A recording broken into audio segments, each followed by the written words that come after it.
Hey, what's up, guys? So this is the season finale of Real Paranormal Stories. So in 5 weeks, season 4 will already begin. Everybody has been telling their creepiest experiences to me. I've been doing the same as well. And I've already written down every single experience I'm going to talk about in season 4 and season 5. But the last 5 episodes of season 5 are going to be very, very, very special to go on the milestone of 5 seasons. So, yeah. So, this paranormal experience is just my fiancé and I. So, her and I one night, this is not even a week ago, this is probably 4 days ago at best. And we decided, you know what, I had not been really listening to her at all. I have been a bad fiancé because I've been caring about my businesses and all that stuff too much. I haven't taken a break. It has been since May of 2018 since I last took more than 2 days off. In between August till this last week, I took no more than half a day off. So I needed to change, and so it had been about a year and a half since her and I were FaceTiming, and a lot of that has to do with me, but since she graduated, now I'm a senior, but I'm going one more year for my master's, and I'm going to be graduating in January of next year, 2020. But she's already graduated, and she, her old coach for cheerleading decided, hey, we're going to open a new facility in the state that she goes to college at, or went to college at. And they're going to turn that into the new cheerleading facility, and he wanted her to run part of it. And she was like, sure, because if she didn't do that, she was going to go probably cheer for a sports team or something like that. But she loved the coaching aspect, because much of her senior year she was the top dog and more of a mentor towards the freshmen and sophomores. And she loved that, so she decided, you know what, I want to make a career out of teaching kids from 8 all the way up to 18, cheerleading, the aspects and all that stuff, some of the hardships as well. I mean, she's messed up her hamstring about, on her right leg at least, about 4 or 5 times just on her right leg. Probably another 3 on her left leg. Sprained her ankle about 3 times, so she can't really, she's already lost. I mean, she's turning 23 this year. I mean, we're only a month apart. I was born in August, she was born in September. So she is going to be 23, but with my back, when I slipped on the ice in 2011, when I was just 15, I suffered permanent nerve damage. Not in the way where I can't move. I can move like anybody else. It's just that I cannot, if I'm right here, if I sit down. So when I was recording, I recorded for, at the very most, 45 minutes. About every 20 minutes I have to get up because I start getting in a lot of pain, and the doctor didn't care at all. he cared more about why am I not going to school, why I couldn't go to school, to public school. I ended up doing homeschooling for the remainder of between sophomore to senior, and then I took classes online for college. But this time when I do my master's, I want to go out there and meet everybody, and get some of the college experience, at least for my last year in college. But I, as soon as I'm done with getting my master's degree, I'm going right back to college again to learn horror. There's this thing in, I think, New York, or it's either in New York or I know it's East Coast State, and you can learn about horror. It's like the Institute of Horror or something like that. You get to learn from experts of authors, movies, TV shows, short films, and all that stuff. So that's going to be kind of cool. And that's a 1 to 2 year course. And then I plan on doing folklore and urban legends, because I love those. But this is more international urban legends, which is really, really cool. But yeah, the doctor didn't care.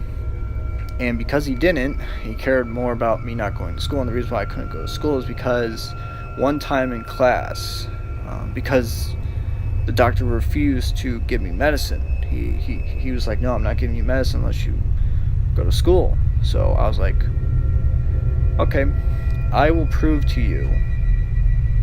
You want me to prove to you? So I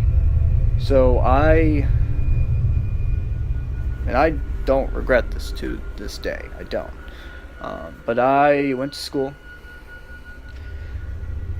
When I was walking to school, it hurt so bad. There was, at its very worst, there would be 3-4 days where going to the bathroom was difficult. And so I went to school. Because of the seats at the school, I was crying because I was in so much pain. It's the only time I've ever cried at school. And everybody in the class had been in my class for several years. There was the class I was in, I started crying.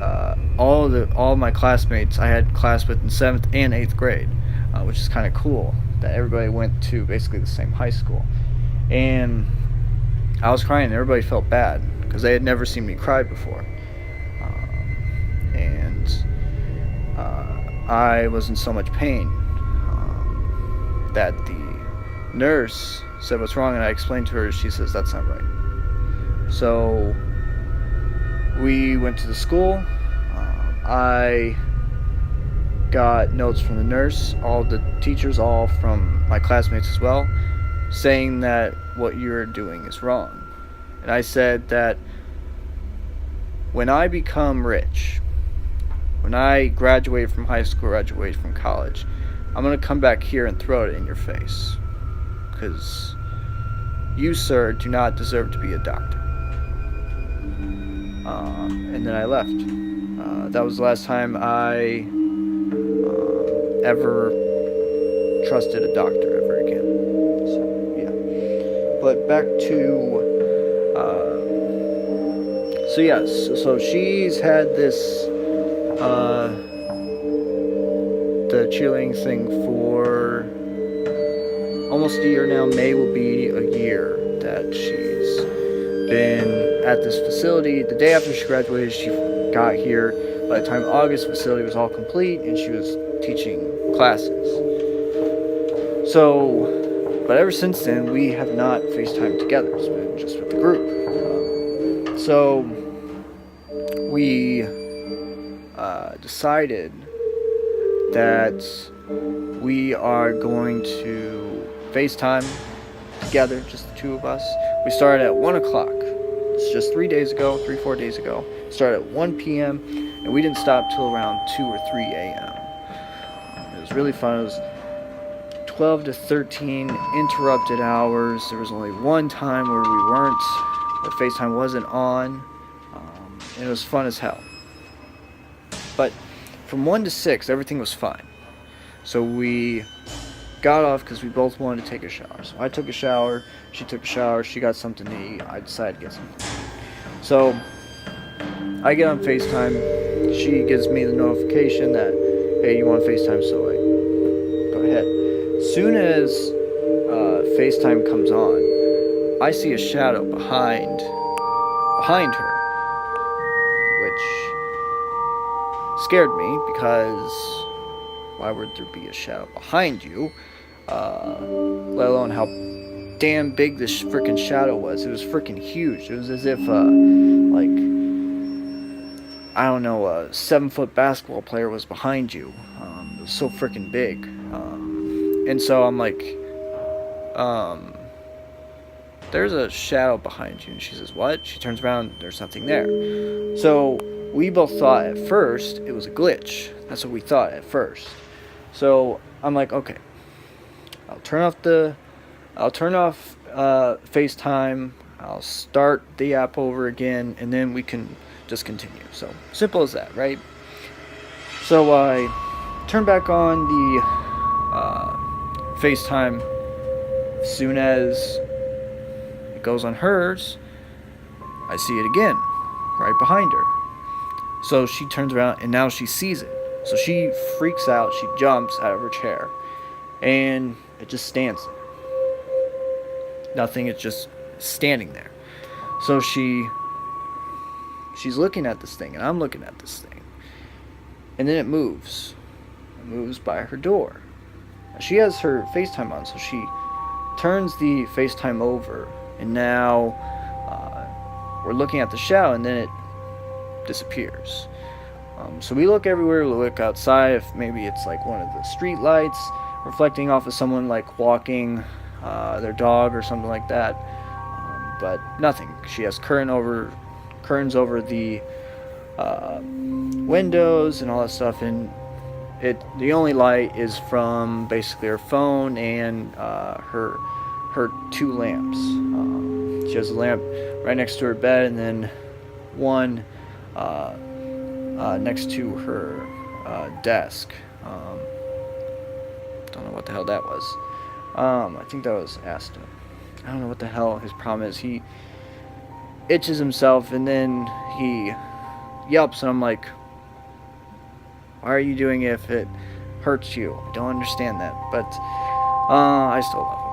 But so it disappears. So she's trying to recreate it. I say some things on what it could be. She says some things, but nothing. Absolutely nothing. When she tries to recreate it herself with the lamp, and it doesn't even get close to the size, and it doesn't disappear. It's there. The shadow disappeared once it got to the door.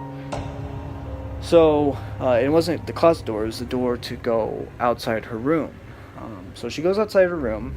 She's like, okay, I'm gonna go downstairs, get something to drink. So she goes, and then she just stops. She's like, oh crap. And she's like, I'm like, what? And I'm like, what's going on? And she says, look. And she turns the phone around, and it's the shadow. So she goes to it, it disappears, and when she looks, when she goes into the kitchen, it's right there. And then she quickly gets her drink, runs back in the room. Shadow's right there, basically blocking her way from her getting into her room. So she just goes right through it. And it's this brush of cold air, and then that's it. So very weird, very creepy, but also pretty cool because it happened to the both of us. So that's it. So for the next 4 weeks, you're gonna get recaps and then what to expect for season 4, and then in 5 weeks, season 4 will begin. So that's it. So make sure to like, subscribe. I'll talk to you guys later.